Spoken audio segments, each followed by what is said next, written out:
Et salut à tous! Allez, après notre petite escapade chez les Incas du futur, je vous propose, sur le chemin du retour, un petit crochet, un grand détour, on va dans la préhistoire.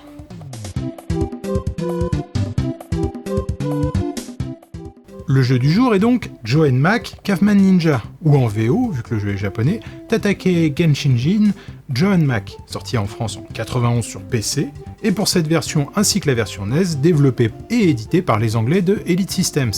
Pour mémoire, ce portage car c'en est un fait partie de la première vague d'adaptation du jeu d'arcade du même nom, sorti lui aussi en 91, jeu qui sera porté sur NES, Super NES, Game Boy, mais aussi Mega Drive, Amiga, et donc sur PC. Mais pourquoi ce jeu et pourquoi cette version, me demanderez-vous ? Eh bien, j'aimerais démontrer que contrairement à ce que l'on peut penser, il y a eu des bons jeux de plateforme sur PC dans les années 90, si on sort du triptyque Hocus Pocus, Jill of Jungle et Commander Keen. Et histoire de démarrer tranquillement, j'ai décidé de commencer par un jeu plutôt connu. Comme vous pouvez vous en douter, la configuration nécessaire pour faire tourner ce jeu est des plus modestes, et j'ai pour des raisons de facilité d'enregistrement opté pour DOS-Bus X pour cette vidéo. Mais le jeu tourne sans aucun problème sur Raspberry Pi avec l'émulateur iDoane, bien installé, bien entendu. Mais trêve de blabla, c'est parti!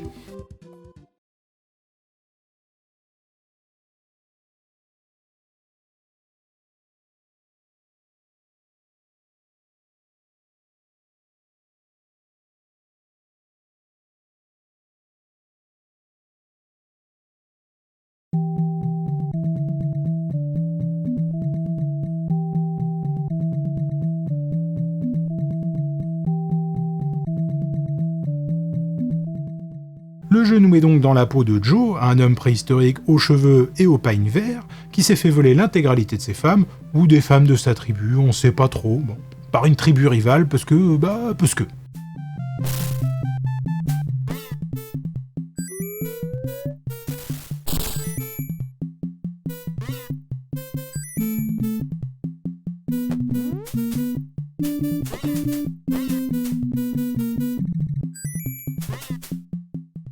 Cette opération de sauvetage entraînera notre héros au travers des 6 niveaux du jeu. Enfin, je dis notre, mais je devrais dire nos 2 héros.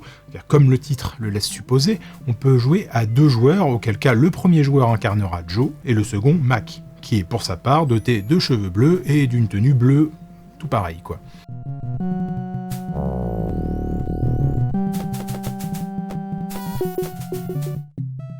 Niveau gameplay, le jeu nous propose de diriger nos personnages, de lancer des armes, ou de mettre des coups de gourdin au corps à corps, et de faire un saut, un double saut, ou un saut vers le bas. On va pouvoir utiliser le clavier ou une manette, et force est de constater qu'on est dans la très très bonne moyenne de ce qu'on peut faire sur PC, que ce soit avec l'un ou l'autre. Le personnage se contrôle au doigt et à l'œil, et même si on râle souvent quand on se fait toucher, c'est généralement parce qu'on se plante comme une grosse otarie bourrée à la bière sur un saut ou un tir.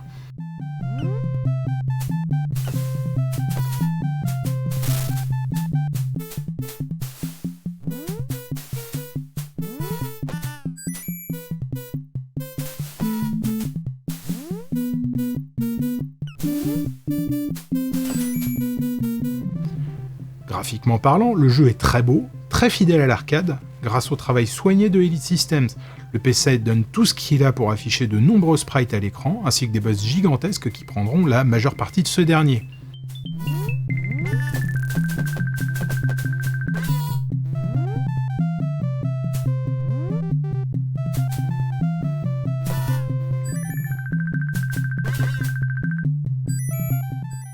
Et côté bruitage et musique, je sais que je vais me répéter, mais on est au top quoi. Hein. Que ce soit avec la version Sound Blaster, Adlib ou Roland, bien que cette dernière soit moins bien prise en charge en émulation pure, la musique est rythmée et dynamique, les bruitages bien que simples collent à l'action, on en redemande.